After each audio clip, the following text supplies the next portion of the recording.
माता च पिता त्वमेव, त्वमेव बन्धुश्च सखा त्वमेव, त्वमेव विद्या द्रविणं त्वमेव, त्वमेव सर्वं मम देव देव, त्वमेव सर्वं मम देव देव। ओम श्री परमात्मने नमः। आज हम पुनः श्रीमद् भगवत महापुराण में देख रहे थे कि किस तरह से श्री सुखदेव जी महाराज राजा परीक्षित को इस पावन कथा का श्रवण कराते हुए आगे किस तरह से कहानी को बढ़ाते हैं।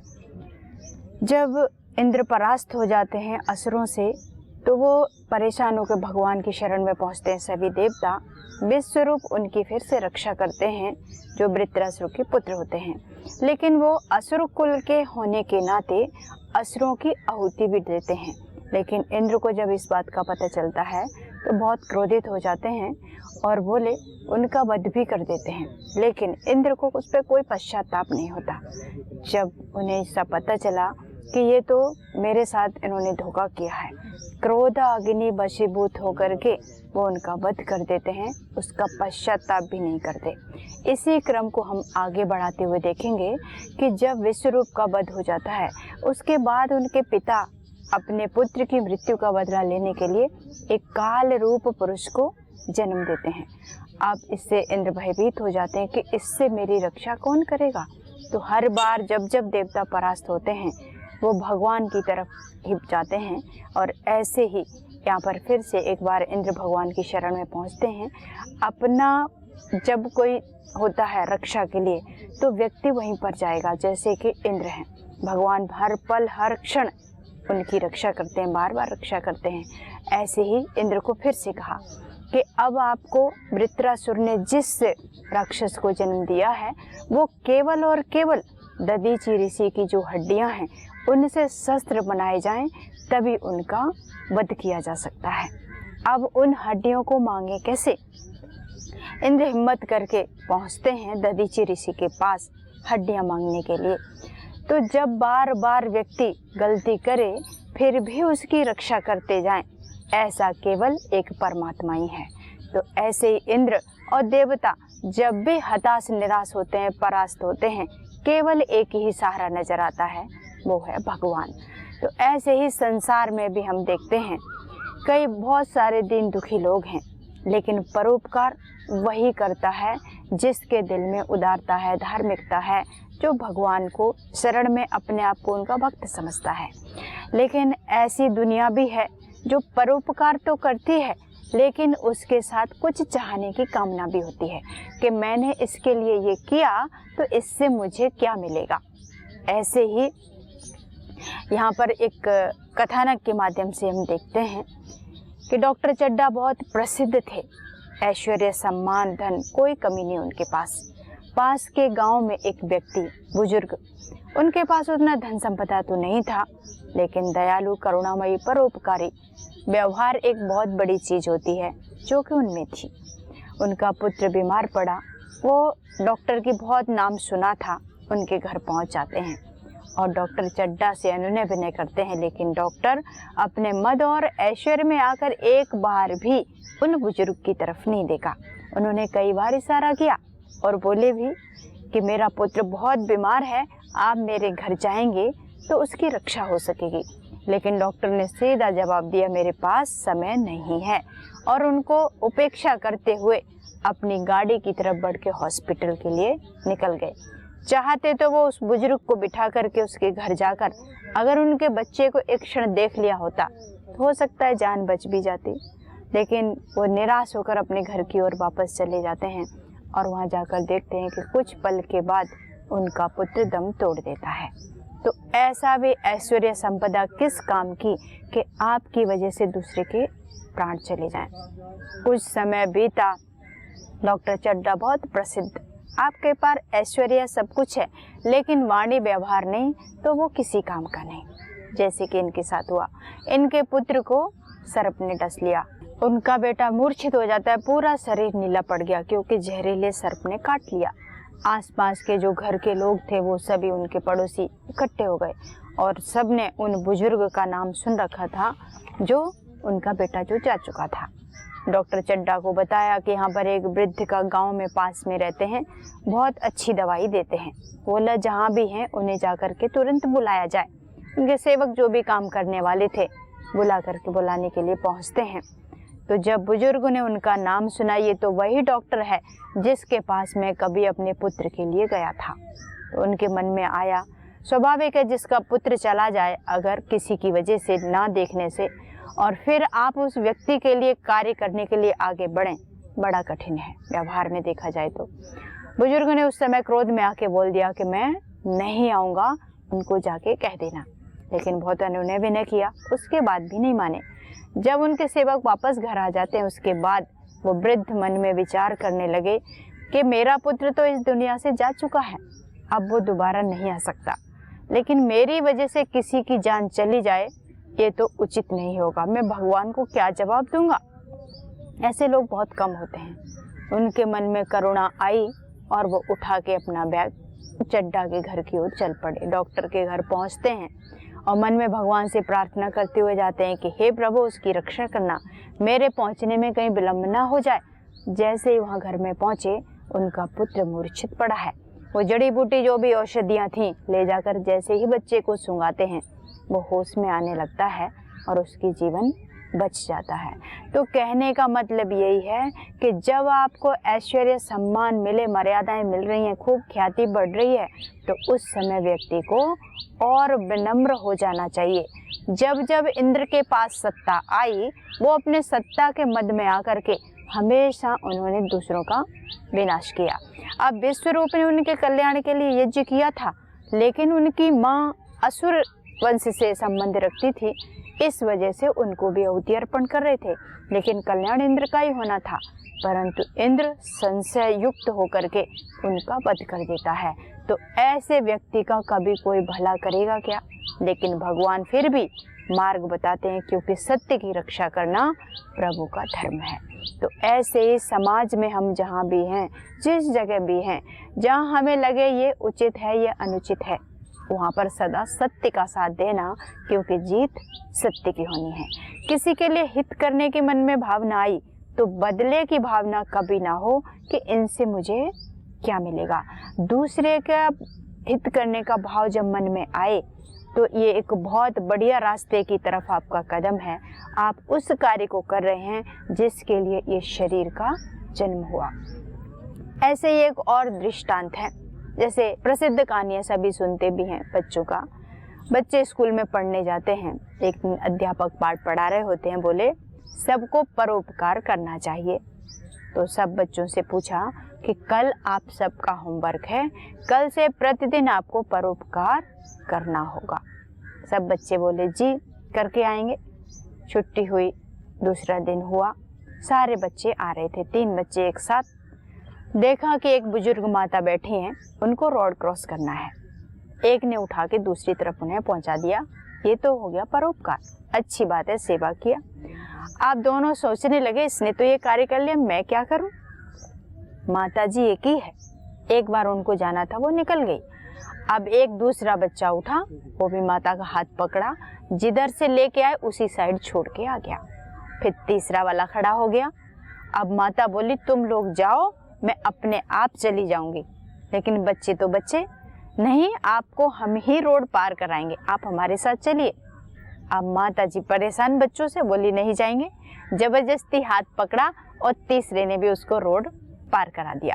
तो ऐसा परोपकार नहीं करना कि हमारे कार्य से सामने वाला दुखी हो रहा है, पीड़ित हो रहा है, इसको परोपकार नहीं बोलते।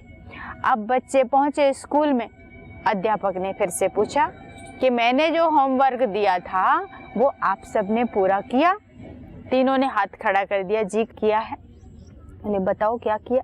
बोले एक बुजुर्ग माता थी, वो दूसरे रोड के किनारे थी, उनको उस पार जाना था, हमने उन्हें रोड पार कराया। सबने तालियां बजाई, बहुत अच्छा कार्य किया। बैठ गया, दूसरे स्टूडेंट को खड़ा किया, आपने क्या किया? बोलो एक माता थी, मैंने भी उनको रोड पार कराया। तो अध्यापक ने पूछे कि कितनी माताएं थी जिसको आप तीनों ने रोड पार करवाया? बच्चा बोला माँ तो एक ही थी, हम तीनों ने उसी को पार करवाया। अब अध्यापक सारे बच्चे हंसने लगे। बोले इसको परोपकार नहीं बोलते। कैसे किया आपने? बोलते एक माता थी, इसने उधर पहुंचाया, मैंने इधर लाया, फिर इधर फिर उधर, ये परोपकार नहीं। अब आपने उनको पार तो कराए, एक बार तो बात समझ में आती है, लेकिन बार बार उसी माता को इधर से उधर करो तो ये परोपकार नहीं है। परोपकार का तात्पर्य है आपने जो सेवा दी उससे सामने वाले को पीड़ा या कष्ट भी ना हो। अब बच्चे तो बच्चे, उनको नहीं पता कैसा होता है, लेकिन समाज में जब हम देखते हैं या बाहर निकलते हैं तो दुनिया में बहुत कंपटीशन है कि मैं सर्वश्रेष्ठ हूँ या मैं इससे ऊपर और अमीर बन जाऊँ, मेरी ख्याति, मेरी जो पहचान है, जो प्रसिद्धि है वो पूरे समाज में फैले। ऐसा हर व्यक्ति चाहता है, लेकिन कैसे? जिसके पास धन ऐश्वर्य वो सबको दिखता है कि ये व्यक्ति बड़ा है। केवल पैसा या बहुत बड़ी अट्टालिकाएं हमने बना ली वही व्यक्ति बड़ा है, वही श्रेष्ठ है, ऐसा नहीं है। भले ही आप झोपड़ी में रह रहे हैं, आपकी वाणी, आपका व्यवहार, आपका आचरण, आपका कर्म ऐसा है कि आप जिधर से भी गुजरते हैं लोग आपके आने की राह देखते हैं, वो तो परोपकार का कार्य है। जैसे हम सृष्टि में भी देखते हैं, फल हैं, पेड़ पौधे, नदियाँ, झरने, जो भी है इस सृष्टि में भगवान का बनाया हुआ, वो हर क्षण हर पल परोपकार में लगा है, दूसरे की सेवा में लगा है। वृक्ष जो हैं हमें छाया देते हैं, फल देते हैं, उनकी लकड़ी, हर चीज़ हमारे लिए ही है। ऐसे ही फल हैं, नदियां हैं, वृक्ष हैं, गायों का दूध दूते हैं। परोपकाराय फलंति वृक्षा, परोपकाराय बहंति नद्या, परोपकाराय दुहंति गावा, परोपकाराय इदं शरीरम। ये शरीर भी परोपकार के लिए ही बना है। जब दधीचि ऋषि से ये सब मांगने के लिए देवता पहुंचते हैं, उनकी हड्डियां, तब वो उन्हें ये सब संदर्भ समझाते हुए आगे बताते हैं कि ये समस्त सृष्टि जब परोपकार कर रही है तो मेरा ये शरीर है, ये जन, ये धन सब क्षणभंगुर है, अभी हमारे पास है, थोड़ी देर में ये नष्ट हो जाएगा, इसका एक क्षण का भी भरोसा नहीं है। खबर नहीं पल की, तू बात करे कल की। अभी जो श्वास हमारी अंदर चली गई वो वापस बाहर निकल के आएगी या नहीं, किसी को पता नहीं। इसलिए हर पल हर क्षण कैसे जीना है कि ये क्षण मेरा अंतिम है। मेरे शरीर से या मेरी वाणी से, मेरे मन से किसी का कितना से कितना अधिक मैं भला कर पाऊँ, वो सोचना चाहिए। मान लीजिए आपको पता चल जाए कि अभी कुछ क्षण के बाद या एक हफ्ते बाद इस दुनिया से मैं जाने वाला हूँ या मेरा ये शरीर छूटने वाला है, फिर आपके मन में किसी का बुरा करने की भावना या किसी को जो सुखी है या आगे बढ़ रहा है उसको गिराने का मन में विचार कदापि नहीं आ सकता। तो यहाँ पर हमारे जितने ऋषि मुनि हुए या भगवान का जो भी हम सत्संग सुनते हैं, कोई भी कथा श्रवण करते हैं, उसमें कहीं ऐसा आपको कोई भी प्रसंग नहीं आएगा कि जिसमें ये कहा गया हो कि भगवान ने इस क्षण देवताओं की मदद करने से इनकार किया। तो हम सब देवता भी हैं और राक्षस भी हैं। देवता कोई एक अंतरिक्ष अलग कोई लोक नहीं है जहाँ पर बैठे हुए अलग से हैं। वो व्यक्ति देव है जो दूसरे के हित को रख करके हर पल जीता है, वही देवता। जो किसी से मांग रहा है, किसी से याचना कर रहा है, वो देवता कैसे हो सकता है? जो देता है वो देवता, लेने वाला तो असुर कहा गया है। मनुष्य स्वभाव है, मनुष्य बिना फायदे के कोई कार्य करता ही नहीं। जब उसे पता चलता है कि ये कार्य करने से मुझे इतना इतना लाभ होगा, तभी वो कोई कार्य करने के लिए आगे बढ़ता है। ऐसे ही इंद्र को जहाँ लगता है कि मेरी पदवी जाने वाली है, वहाँ से वो भयभीत हो जाते हैं और उनका राजपाट कोई छीनने का प्रयास करे, उसे वो पूरी तरह से नष्ट कर देते हैं। जैसे भगवान श्री कृष्ण जब इस संसार में योगेश्वर के रूप में, एक महापुरुष के रूप में इस धराधाम पर आते हैं, उन्होंने हमें लीलाएं भी करके दिखाई कि उन्होंने जो किया वो हम नहीं कर सकते, लेकिन उन्होंने जो कहा है, जो उपदेश किए हैं, उसका अनुसरण करके हम अपने जीवन को उन्हीं की तरह श्रेष्ठ बना सकते हैं।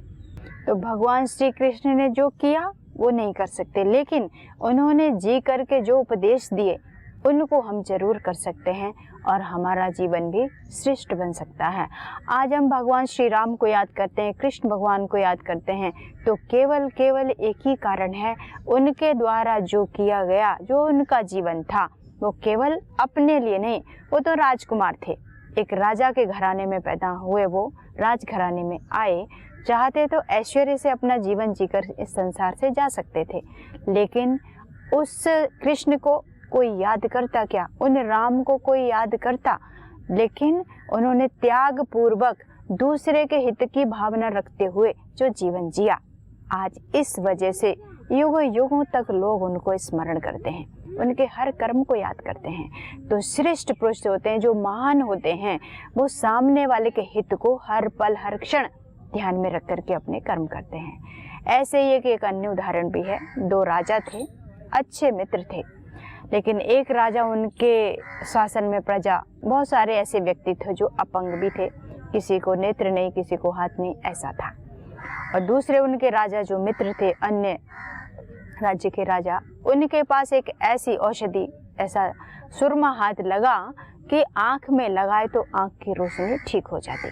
उन्होंने अपने मित्र राजा के यहाँ पहुँचाया उसे।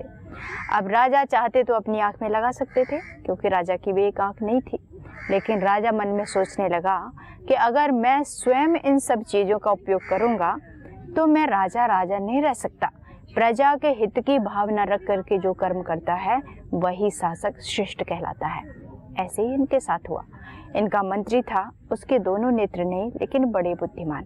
राजा ने उन्हें बुलाया और कहा कि ये सुरमा, इसको आँख में लगाने से आपकी नेत्र ज्योति वापस आ जाएगी। अब राजा की बात सुन के मंत्री विचार करने लगा, उसने अपनी एक आँख में लगा लिया, अब जो शेष बचा उसको अपने मुख में डाल लिया। अब राजा ये देख करके बड़े दंग रह गए, बोले इस मंत्री ने ऐसा क्यों किया, मैंने तो इसकी आँख को ठीक हो इस भाव से दिया और साथ में दूसरों का भी कल्याण हो, जो बचेगा उनको दूंगा। फिर मंत्री से पूछा आपने ऐसा क्यों किया। मंत्री कुछ पल के लिए शांत हो गए। बोले राजा ने कहा कि एक आँख में लगाया, आप दोनों में लगा लिए होते तो आपकी दोनों आँख ठीक हो जाती। मंत्री बोले राजन आप ठीक कह रहे हैं, मेरी दोनों आँख ठीक होती, लेकिन मैंने इसको मुख में इसलिए रखा कि ये जो सुरमा बनाया गया है वो किस किस चीज़ से बना है ये मुझे पता चल सके। अब मैंने इसे चख लिया है, इसके जैसा मैं और बना सकता हूँ। राजा ऐसे मंत्री को पा करके गदगद हो गए और बड़े प्रसन्न हुए। कहने का तात्पर्य यही है कि मंत्री ने भी जो किया केवल अपने हित के लिए नहीं, उसके मन में भी परोपकार की भावना थी, दूसरे के कल्याण की भावना थी। अब चाहता तो वो दोनों आँख में लगा के उसे खत्म कर देता, लेकिन इससे क्या होता, केवल मंत्री की आँख स्वस्थ होती, बाकी व्यक्तियों का कल्याण नहीं हो पाता। तो मेरा कहने का मतलब यही है, आपके पास बहुत धन दौलत है, बहुत संपन्न है, बहुत धनाढ्य है, किसी चीज़ की कोई कमी नहीं, तो इस राजा के मंत्री की तरह आपके मन में भी विचार आए कि मेरी थाली में तो 56 भोग हैं, लेकिन ये 56 भोग आपकी थाली में सजे, उसके पीछे कितने लोगों ने पुरुषार्थ किया होगा। किसान जिसने दिन रात कड़ी धूप सर्दी गर्मी को सहन करते हुए उस अन्न को उसने उगाया, फिर वहाँ से जिसने खरीदा वहाँ तक गया, फिर वो आप जाकर के वहाँ से लेके आए, फिर घर में ला कर के कितने लोगों ने उसमें कार्य किया, तब जाकर आप उस अन्न के टुकड़े को खाए। तो कोई भी कर्म करो उससे पहले आंख बंद करके उन सब के प्रति कृतज्ञ भाव को व्यक्त करना, सबसे पहले उस भगवान को, उस नारायण को, जिसने आपको इतना सुंदर जीवन दिया, शरीर दिया, सारे अंग आपके स्वस्थ हैं, जिसके रहते आप उस कर्म को कर सकते हो जिसके लिए इस दुनिया में आप आए थे। लेकिन मनुष्य इतना स्वार्थी है, वो अपने हित को जब पूरा होता देखता है तो सामने वाले का हित हो रहा है या नहीं वो भूल जाता है। फिर जो कर्म किया उसका फल तो मिलना ही है। कर्मों की गति बड़ी न्यारी है, जो जस करे सो तस फल चाखा, ऐसे कहा भी गया है। तो परोपकार कौन कर सकता है, जिसमें परमात्मा के चरणों में प्रीति है। हर व्यक्ति के बस की बात नहीं, केवल शब्दों में कहना, बहुत शब्द हमने सुने भी हैं, बहुत सत्संग भी किया, लेकिन हमारे आचरण में कितना आया। सुन करके जो मनन करता है, चिंतन करता है और फिर उसी को अपने कार्यों में परिणित करता है, वही व्यक्ति श्रेष्ठ बताया गया है। तो यहाँ पर दधीचि ऋषि ऐसे ही हैं जिन्होंने भगवान की खूब तपस्या की, भगवान के प्रिय त्रिकालज्ञ संध्या करने वाले, तीनों लोकों में क्या हो रहा है ये आंख बंद करके देखने वाले ऐसे ऋषि के पास ये इंद्र पहुँचते हैं और फिर से अनुनय विनय करने लगते हैं। कबीर ने भी कहा है कि जो व्यक्ति कहीं मांगने जाता है वो तो मरा हुआ है ही, कि वे नर मर चुके जे कहीं मांगन जाएं, उनसे पहले वो मरें जिन मुख निकसती नाई। यानी आप कहीं मांगने जाते हो तो छोटा होना पड़ता है, हमें हाथ आगे करना पड़ता है, लेकिन देने वाले का हाथ सदा ऊपर होता है। तो यहाँ पर कबीरदास भी बताते हैं कि मांगने वाला सदा छोटा होता है। तो ऐसे ही जब इंद्र पहुँचते हैं दधीचि ऋषि के पास, तो दधीचि ऋषि समझ जाते हैं इंद्र की महिमा सबने सुन रखी थी। वो मुस्कराए और स्वागत भी किया। जब कोई हमारे दर पे आया है तो हमारी जिम्मेदारी है कि उसको खाली हाथ नहीं भेजना। अब दधीचि ऋषि तो ऋषि, साधु का जीवन या जो साधक होते हैं उसका जीवन अपने लिए नहीं होता है, दूसरे के हित को रख करके ही वो कर्म करता है। ऐसे ही दधीचि ऋषि थे, खूब तपस्या की, साधना की, लेकिन उनका शरीर बहुत पतला दुबला हो चुका था। इंद्र ने जब याचना की तो पहले मुस्कुराए और बोले कि मनुष्य का स्वभाव है कि वो जब भी मांगेगा केवल अपने स्वार्थ को रखकर मांगेगा। मनुष्य बहुत ही स्वार्थी है। इंद्र प्रार्थना करने लगे कि भगवान आप इस धराधाम के कल्याण के लिए ही आए हैं। दधीचि ऋषि मुस्कुराए और बोले, मुझे पता है कि मेरा ये जो जीवन है इस मानव जाति के कल्याण हेतु ही है। ये शरीर क्षणभंगुर है, इससे जितने लोगों का भला हो सके मैं ऐसा ही सोचता हूँ। लेकिन मांगने वाले को पहले ये सोचना चाहिए कि वो मांग क्या रहा है। हम किसी का जीवन मांग रहे हैं। अब संसार में देखिए, साधारण हैं हम सब, किसी मनुष्य से कोई प्रिय वस्तु अगर मांग ली जाए जो उसे बहुत प्रिय थी, तो उस व्यक्ति को मानो ऐसा लगेगा जैसे उसके प्राणों को मांग लिया हो। जैसे भगवान राम को जब उनके गुरु मांगते हैं दशरथ जी से, तो उन्होंने भी यही शब्द कहे थे कि आपको जो मांगना है सब कुछ मांग लेना, लेकिन मैं राम आपको नहीं दूंगा, क्योंकि राम के बिना मैं जीवित नहीं रह सकता। यानी किसी की प्रिय वस्तु अगर हमने मांगी तो जो पीड़ा उस व्यक्ति को होती है उससे कई गुना आप किसी का जीवन मांग रहे हैं। कोई व्यक्ति मरना चाहता है क्या? नहीं। ये जीवन मिला है तो सबके लिए बड़ा अनमोल है। अब व्यक्ति को पता चले मैं मरने वाला हूँ, उसकी दशा देखना क्या होती है। अब जीते जी इन ऋषि से आप उनकी हड्डियां मांग रहे हो कि आप अपनी हड्डियां दे दीजिए ताकि हमारा कल्याण हो सके। अब ऐसा दुस्साहस करके मांगना किसी के जीवन को, तो ऋषि यहाँ पर यही समझा रहे हैं कि जब इस शरीर से ये प्राण निकलता है तो कितनी पीड़ा होती है ये आपको नहीं पता। तो आप क्या मांग रहे हैं इससे पहले आपने कभी सोचा नहीं।